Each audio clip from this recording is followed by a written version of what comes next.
O ministro do Superior Tribunal de Justiça, Sérgio Luiz Cuquina, é o meu convidado para esse TV MP Entrevista Especial da Semana do MP. Ele foi procurador de Justiça do Ministério Público do Paraná e é especialista em direito autoral e da criança e do adolescente. O ministro participa desta semana do Ministério Público de Minas, que debate o tema o MPMG rumo aos 40 anos da Constituição Federal. Tudo bem, ministro? Muito bem-vindo. Obrigada. Muito obrigado. Alegria estar aqui em Minas Gerais, especificamente em Belo Horizonte, nesse evento tão importante, né, do Ministério Público Mineiro. Que bom. Ministro, o senhor já foi integrante do Ministério Público.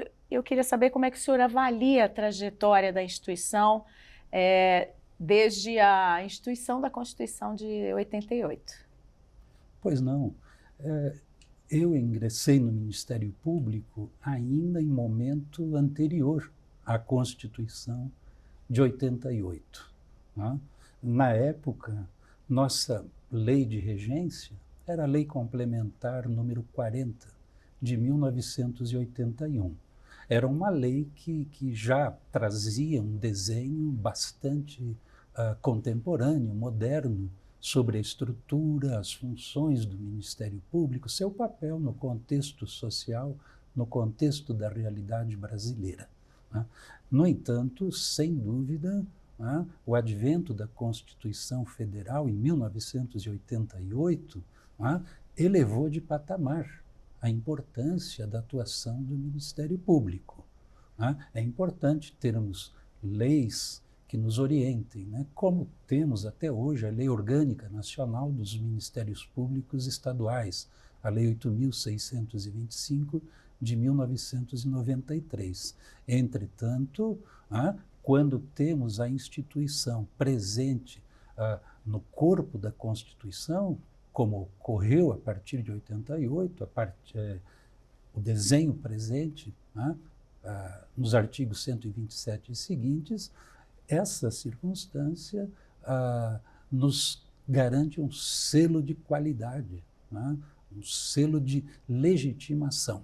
Por quê? Porque a Constituição é fruto do consenso, foi fruto do consenso popular das forças sociais, civis. Então, o Ministério Público ganhou um status de legitimidade com a constitucionalização, que experimentou com o avanço que experimentou em 1988. Portanto, de lá para cá, a nossa atuação, falo a nossa, hoje não integro mais o Ministério Público, mas ainda me permito assim falar, porque fui integrante do Ministério Público do Paraná por 28 anos. Então, posso afirmar que no pós-1988, a atuação ela tornou-se bem mais consistente e bem mais respeitada no cenário do sistema de justiça e também, aos olhos da população, cresceu em importância, em reconhecimento, o papel do Ministério Público. No âmbito dos direitos da criança e do adolescente, que é a sua especialidade, como é que o senhor avalia as garantias constitucionais e como as instituições atuam hoje para fazê-las valer? Olha, um dos grandes avanços trazidos pela Constituição de 1988 foi exatamente esse, né? O reconhecimento de crianças e adolescentes como efetivos sujeitos de direitos.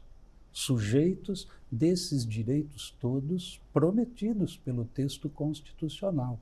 E quando eu falo de criança e de adolescente, eu estou me referindo àquela série de garantias e prerrogativas que foram dirigidas em favor da categoria infanto-juvenil lá no artigo 127 da Carta Constitucional.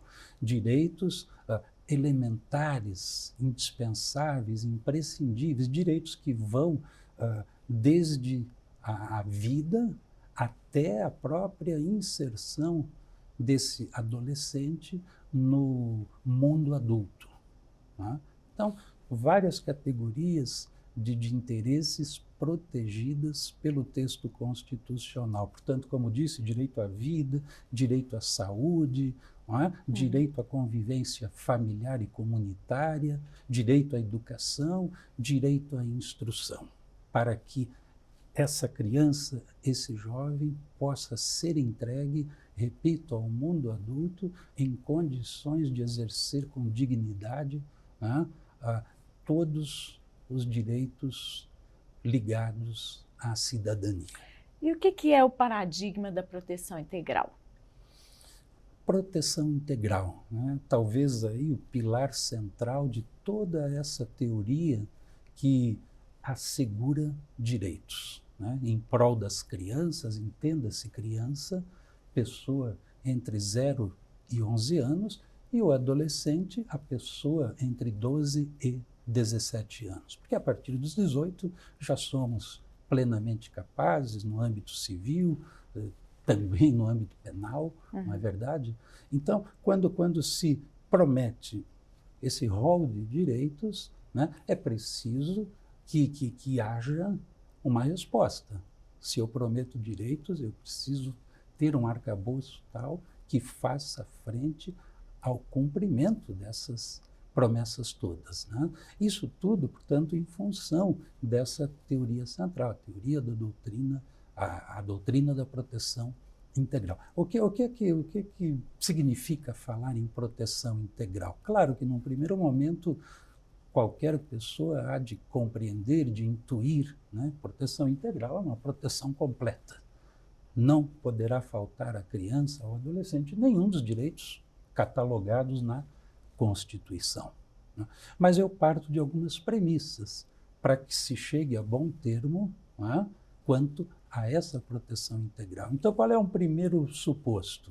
Pela proteção integral, eu vou compreender e partir da premissa de que crianças e adolescentes são, sim, sujeitos de direitos, sujeitos titulares, foram guindados à condição, ao patamar de sujeitos de direitos, direitos exigíveis, né, junto ao seio de sua família, junto ao tecido social e junto às instâncias antes da Constituição de 88. Né? Antes até havia uma regulamentação, é verdade, o primeiro código que cuidou especificamente no Brasil, um código especializado, ele foi aprovado em 1927, Código Melo Matos, né? Esse código vigeu até 1976, quando sobreveio, então, o Código de Menores desse ano, né, de 76, que tinha por base uma outra teoria, que era a teoria da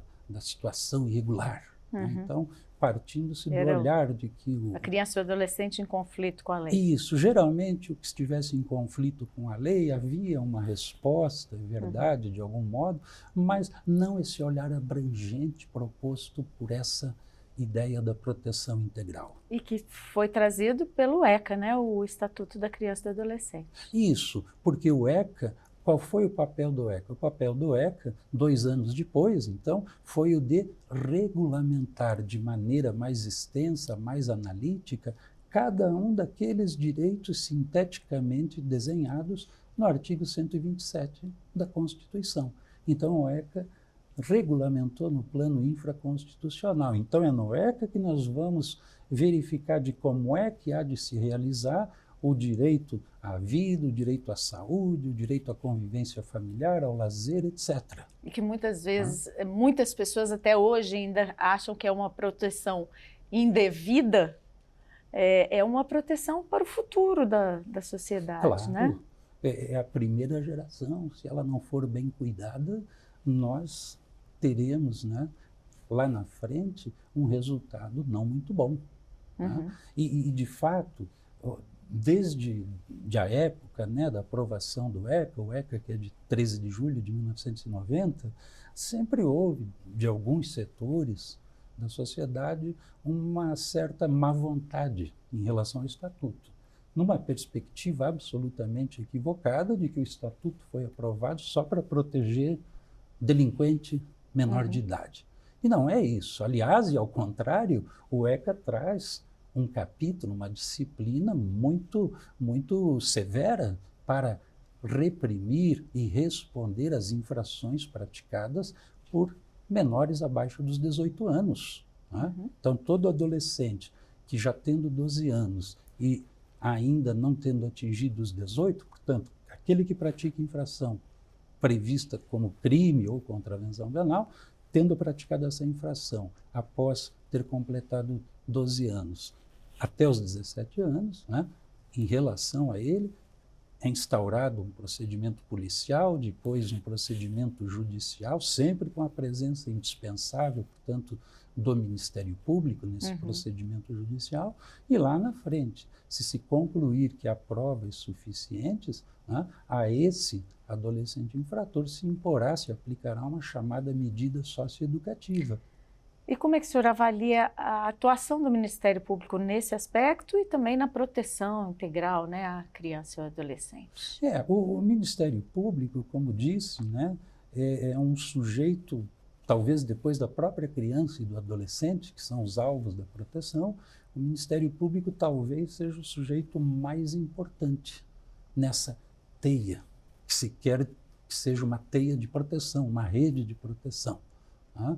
E o Ministério Público é a instituição que estará representada em todos os recantos, né, por um promotor de justiça. Então, é o Ministério Público que fará, né, tomará as iniciativas necessárias para que esses direitos sejam assegurados. E hoje aumentou muito os cuidados, né, com escutas especializadas, né, para crianças, não sei, da família ou fora dela, ou vítimas de algum tipo de crime. Exatamente. Então, à medida em que há um aperfeiçoamento, uma melhor compreensão do que é o universo infantil, o universo do adolescente, nós estaremos, portanto, em melhores condições de poder escolher os melhores caminhos, as melhores ferramentas, os melhores profissionais. Um dos pontos muito importantes do Estatuto da Criança, num primeiro momento também, foi conter a previsão de que no âmbito do Poder Judiciário se instalariam varas especializadas. Porque eu sou de um tempo em que as causas que envolvessem interesse de criança, adolescente, não seja o termo que se usasse, né, isso aparecia na estrutura dos fóruns como um anexo. Vara da família e tal, e menores, né, os famosos juizados de menores. Né? Não havia uma especialização. Então o ECA previu, não, nós precisaremos, doravante, implantar nos fóruns, nos juízos, as varas especializadas. Portanto, com juízes especializados nessa área, com promotores especializados e com aquilo que o ECA chamou de equipe interdisciplinar, né, que será responsável por realizar os estudos sociais que o caso concreto exija.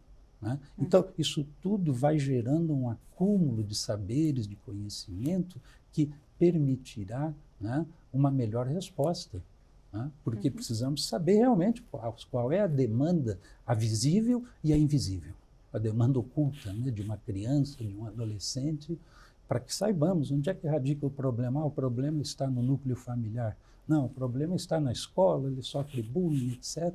O problema está onde hoje, modernamente, no nosso dia a dia, o problema está onde? Está nas redes sociais, né? No uso das ferramentas digitais. E se essa criança, esse adolescente não é bem informado, se ele está num ambiente não muito estruturado para lidar ao aparato, ele pode realmente se sentir perdido, desorientado, desorganizado em suas ideias.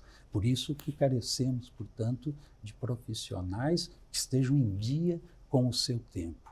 Porque exatamente a velocidade com que se operou essa mudança do mundo analógico para o mundo digital, virtual, isso deixou uma boa parte dos pais atônitos. Né? Pais analógicos que não entendem como é que as coisas se passam. Né? Então, é sempre... Hoje, aliás, né, há uma geração de pais que agradece aos céus, né? Porque quando tem um problema no seu celular, no seu laptop, ele corre chamar o filho de 8 anos, a menina de 10, que entendem muito mais. Que entende bem mais, vai socorrê-lo, né? Eu admito isso, eles entendem em relação ao domínio da técnica, do manejo dessas ferramentas, mas não terão ainda o desenvolvimento, a maturidade intelectual necessária para enfrentarem os desafios, né? Enfrentarem o lado oculto desse mundo digital. E quando falávamos em teoria da proteção integral, eu dizia, ela parte da premissa de que crianças e adolescentes são sujeitos de direitos. Né? Todavia, avança-se, né, para reconhecer que esses sujeitos de direitos estão em, aquilo que o ECA escreve no seu artigo 6, estão em condição peculiar de desenvolvimento. Por quê? Porque eles ainda não atingiram a maturidade físico-psíquica necessária para, por si sós, adotarem tomarem as melhores decisões. Por isso eles precisam da família, da sociedade que os ampare e da estrutura estatal oficial. E por último, né, fechando essa trilogia que informa a proteção integral, por último, eu preciso, né, reconhecer que sem o fator financeiro, nada disso vai se resolver a contento. Daí a Constituição Federal ter dito no artigo 227, esses direitos que eu estou a prometer deverão ser cumpridos em regime de absoluta prioridade. Prioridade absoluta. Então, família, sociedade, Estado, em regime de prioridade absoluta, empreenderão seus melhores esforços para que esses direitos todos sejam atendidos. E prioridade absoluta está escrito no artigo 4º do ECA. Prioridade absoluta, talvez o ponto alto esteja ali onde se prevê o seguinte, que União, Estados e municípios, né, assegurarão nas suas leis orçamentárias, né, as verbas necessárias para que se cumpram esses direitos. Porque sem verba eu não tenho creche, sem verba eu não tenho escola de boa qualidade para essas crianças, sem verba eu não tenho um posto de saúde capaz de abrigar. Vemos a cada dia na televisão, nas mídias, as dificuldades, por exemplo, de se conseguir uma internação de uma criança de tenra idade numa UTI neonatal. Né? E aí nós precisamos fazer imediatamente o link com o papel do Ministério Público. É o Ministério Público aquele responsável pela vigilância, pela fiscalização. Quando o promotor na sua comarca detecta a ausência de um serviço básico, a ele caberá tomar a iniciativa para tentar consensualmente, junto das autoridades, da sociedade, da família, tentar encontrar a melhor solução. E só muito distantemente, residualmente, supletivamente, se não houver possibilidade desse entendimento amigável, consensual, aí esse promotor haverá de bater as portas do judiciário. O que se imagina é que o promotor, o quanto possível, não precise recorrer ao tecido, ao aparelho jurisdicional. Pode fazer a mediação, ele vai fazer exatamente o ambiente do consenso, a ideia de justiça multiportas, é o promotor contribuindo positivamente, né, para que as pessoas envolvidas no conflito, onde desponte o interesse da criança e do adolescente, elas se percebam sujeitos da história, capazes de realizar por elas mesmas, melhor do que um juiz, que é um estranho, que não conhece os dados da vida real, né? Então, elas compreenderem que elas têm, né, na sua bagagem de vida, elas têm os melhores caminhos. E basta que haja um bom mediador, um bom promotor, né, que faça-as perceber isso, para que se encontrem as melhores respostas no sentido de tutelar e amparar os interesses das crianças e dos adolescentes. Ministro, muito obrigada pela sua entrevista, pelo seu tempo. Que é isso. Né? Aproveite bem a Semana do MP. Foi uma alegria, um motivo de grande honra, né? Poder estar aqui conversando com a senhora Laura, né? Obrigada. E agradecendo também a esse convite gentil que me foi feito pelo Ministério Público para que aqui estivesse nessa comemoração justíssima, né, aqui em relação ao Ministério Público de Minas Gerais, que é um exemplo para o Brasil. Muito obrigada. A você que esteve nos assistindo, confira os outros programas da TV MP no nosso canal do YouTube, mpmg.oficial. Até breve.